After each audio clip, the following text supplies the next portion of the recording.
किसी ने बड़े ही कमाल की बात कही है, किसी ने बड़ी कमाल की ही बात कही है। जिंदगी को शांति से जीने के लिए सिर्फ दो ही तरीके हैं। जिंदगी को जीने के लिए सिर्फ दो ही तरीके हैं। पहला, भूल जाओ उन्हें जिन्हें आप माफ नहीं कर सकते, और दूसरा, माफ कर दो उन्हें जिन्हें आप भूल नहीं सकते। नमस्कार दोस्तों, मैं हूँ ज्ञानवाणी से सुनीता। आपके लिए लाई हूँ नई नई और रोचक शिक्षाप्रद कहानियाँ। तो चलिए शुरू करते हैं आज की कहानी। आज की कहानी है एक अमन नाम के लड़के की। शादीशुदा है, उसका एक बेटा रहता है। वह अपने जीवन में बहुत ही नकारात्मक रहता है। किसी भी प्रकार से उसके यदि छोटी छोटी खुशियाँ भी अपने जीवन में मिलती है तो उसे आनंद नहीं आता है। वो अपने वर्कलोड से परेशान है, अपनी जॉब से परेशान है, परिवार में छोटी मोटी अनबन होती है, नोकझोंक होती है तो उससे परेशान है। वह चाहता है कि उसके जीवन में हर कुछ चीज़ एकदम बढ़िया से रहे, सब कुछ सेटल रहे, सब कुछ ठीक रहे, किसी प्रकार का कोई झगड़ा ना हो, बच्चे परेशान ना करे, पत्नी नोकझोंक ना करे, माता पिता किसी प्रकार की कोई बात ना करे, सब कुछ अपने अपने हिसाब से नॉर्मल हो जाए, वर्कलोड ना रहे, ऑफिस में बहुत ज़्यादा काम ना रहे, मैं बहुत शांति से जीवन जियो, ऐसा करके वह उसका विचार रहता है। बहुत ही परेशान रहता है। उस परेशानी से, उस नकारात्मक विचार से उसका जो जीवन रहता है बहुत ही निरस हो जाता है, बहुत ही परेशान रहता है। तभी उनका जो बेटा रहता है, छोटी क्लास में रहता है, उन्हें उस बच्चे को एक बार स्कूल से निबंध लिखने के लिए कहा जाता है। निबंध में कुछ 50-100 शब्द लिखने के लिए उसको बताया जाता है कि बहुत ज़्यादा बड़ा नहीं लिखना है, लेकिन जो आपको अच्छा लगे वह लिखना है। तो उसको सब्जेक्ट दिया जाता है। सब्जेक्ट था वे काम जो पहले तो आपको अच्छे नहीं लगते हैं लेकिन धीरे धीरे बाद में वे हमें अच्छे लगने लगते हैं। तो यह उसके निबंध का सब्जेक्ट था।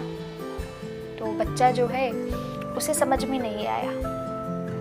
तुरंत अमन जो है वह अभी लौटा था अपने ऑफिस से, टेंशन में बहुत थका आ रहा। तो बच्चा जो है वह दौड़ के पिताजी के पास जाता है। पिताजी मुझे होमवर्क मिला है, उसमें निबंध दिया गया है जो मुझे समझ नहीं आ रहा है, आप मुझे बताइए, प्लीज़ मेरी हेल्प कर दीजिए, थोड़ी सी हेल्प कर दीजिए। इस प्रकार से बच्चा बहुत ही क्यूटनेस से अपने पिताजी को बताता है, पूछता है। पिताजी जो है बड़े गुस्से में, टेंशन में, थके हारे रहते हैं, तो गुस्से से उसको भगा देते हैं। अरे जाओ, बोले तुम्हारा होमवर्क है, तुम करो, मुझे क्यों परेशान करते हो, अपनी माँ से कहो। इस प्रकार से बच्चे को डांट देते हैं।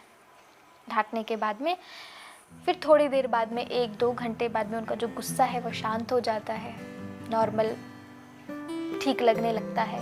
तब उनके मन में सोचने में आता है, अमन जो है वह सोचता है कि मैंने यूं ही बच्चे को डांट दिया, टेंशन मेरा था और मैंने बच्चे को डांट दिया। तो यह सोच के वह बच्चे के पास जाता है। जैसे ही कमरे में जाता है देखता है कि बच्चा तो सो चुका है, परंतु उसके हाथ में उसकी होमवर्क की कॉपी, जिसके अंदर उसको निबंध लिखना था, वह होमवर्क की कॉपी उसके हाथ में रहती है और वही लेके वह सो जाता है।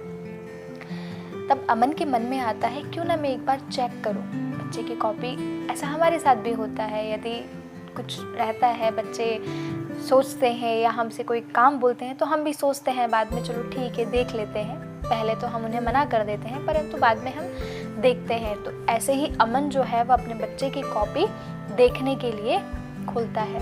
उसमें सब्जेक्ट टाइटल लिखा होता है वे काम जो पहले आपको अच्छे नहीं लगते हैं लेकिन धीरे धीरे बाद में वे आपको अच्छे लगने लगते हैं। तो इस प्रकार से वह देखता है। तो बच्चे ने कुछ पंक्तियां उसके अंदर लिखी हुई थी अपने मन से, क्योंकि पिताजी ने तो हेल्प नहीं की, इसलिए बच्चे को जो अच्छा लगा उसने वह उसके अंदर लिखा। सबसे पहले वह लिखता है थैंक यू सो मच परीक्षा बनाने के लिए, परीक्षा के लिए। क्योंकि पहले तो ये परीक्षाएं हमें अच्छी नहीं लगती, क्योंकि खूब सारा पढ़ना पड़ता है, बहुत सारी मेहनत करनी पड़ती है। लेकिन जैसे ही परीक्षाएं ख़त्म हो जाती है तो गर्मी की छुट्टियां आ जाती हैं और उसमें हम बहुत आनंद करते हैं। फिर अगली पंक्ति में लिखता है, थैंक यू सो मच उन सारी कड़वी दवाइयों के लिए। क्यों? क्योंकि पहले तो वो दवाइयाँ हमें अच्छी नहीं लगती है, कड़वी लगती है, हम खाने में बहुत आनाकानी करते हैं, पर बाद में वही दवाइयाँ हमें बहुत अच्छी लगती हैं। क्यों? क्योंकि उससे हमारी सेहत जो है वह अच्छी होती है। यदि हम बीमार हैं तो 1-2 दिन हम दवा गोली खाएंगे तो हमारी जो तबीयत है वह अच्छी हो जाती है, हम फिर से हम दौड़ना कूदना खेलना सब कुछ शुरू कर सकते हैं। इस प्रकार से वह लिखता है। अगली लाइन में वह लिखता है, thank you so much alarm clock के लिए। क्योंकि पहले तो हमें वह अच्छी नहीं लगती है, वह बजती है, सुबह की नींद खराब करती है, लेकिन जैसे ही हम उठ जाते हैं तो हमें एहसास होता है कि हम अभी जिंदा हैं। फिर अगली लाइन में वह लिखता है, थैंक यू सो मच। किसको करता है? थैंक यू सो मच भगवान मुझे पापा देने के लिए। क्योंकि पापा पहले तो मुझे बहुत डांटते हैं, परंतु बाद में मुझे आइसक्रीम खिलाते हैं, घुमाने ले जाते हैं, जो मैं मांगता हूँ वो मुझे देते हैं। तो इस प्रकार से जो बच्चा है वह भगवान को थैंक यू बोलता है। फिर से लिखता है, थैंक यू सो मच भगवान मुझे पापा देने के लिए, क्योंकि मेरे दोस्त के पास तो पापा भी नहीं है। यह सुनकर अमन की आंखें खुल जाती है। उसे एहसास होता है कि मैं जो जीवन में कर रहा था वह गलत था। फिर वह अपने ही मन में बड़बड़ाता है। वह बोलता है, थैंक यू सो मच भगवान जो मेरे पास घर है। क्या हुआ? मैं इसकी EMI भर रहा हूँ तो कम से कम मेरे पास घर तो है, मेरे पास छत तो है। कईयों के पास तो छत भी नहीं होती है, कईयों के पास तो घर भी नहीं होता है, कई किराए के मकानों में रहते हैं। थैंक यू सो मच भगवान परिवार के लिए, क्योंकि किन्हीं के पास तो परिवार भी नहीं होता है, परिवार बिछड़ जाते हैं, परिवार में अनबन हो जाती है, अलग हो जाते हैं। थैंक यू सो मच कि मेरा परिवार मेरे साथ है, मेरे बच्चे मेरे साथ हैं। Thank you so much office के लिए, क्योंकि कईयों के पास तो नौकरियां ही नहीं होती है। थैंक यू सो मच मेरे वर्क के लिए, मेरी जॉब के लिए, मेरे वर्क लोड के लिए। Thank you so much, thank you so much मेरी लाइफ के लिए।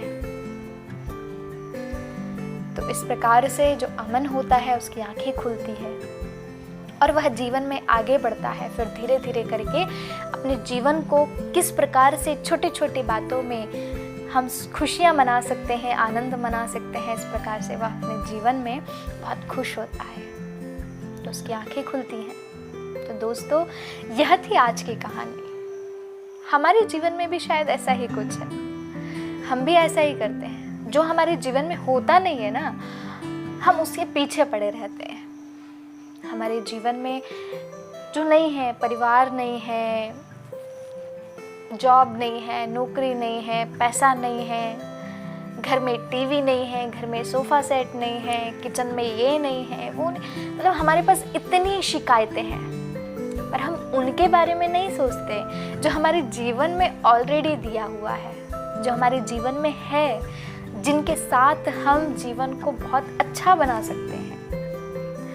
सिर्फ अपने सकारात्मक विचार के साथ यदि हम जीवन में जो हमारे पास है उनमें छोटी छोटी बातों में, छोटी छोटी खुशियाँ में हम अपने मन को खुश रखेंगे, अपने जीवन को आनंदमयी बनाएंगे, तो हमारा जीवन हमेशा सुखमय रहेगा।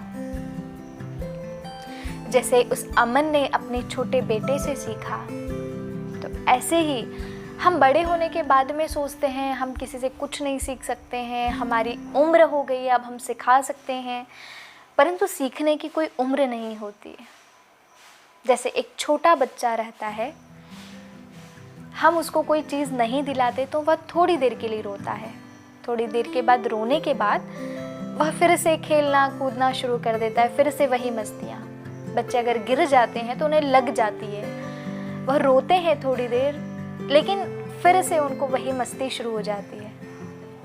तो हमें उन बच्चों से कम इतना सीखना चाहिए कि हमारे जीवन में कितनी भी बड़ी परिस्थिति आए, कितना भी दुख तकलीफ आए, परंतु हमें उन दुख तकलीफ़ों में भी हमेशा मुस्कुराते हुए रहना है, जीवन में आगे बढ़ना है। तो दोस्तों, आशा है कि आप इन विचारों को अपने जीवन में अमल करेंगे और अपने जीवन को सुखमय बनाएंगे। तो दोस्तों, आज के लिए इतना ही। कल फिर मिलेंगे एक नई कहानी के साथ, कुछ नए विचारों के साथ।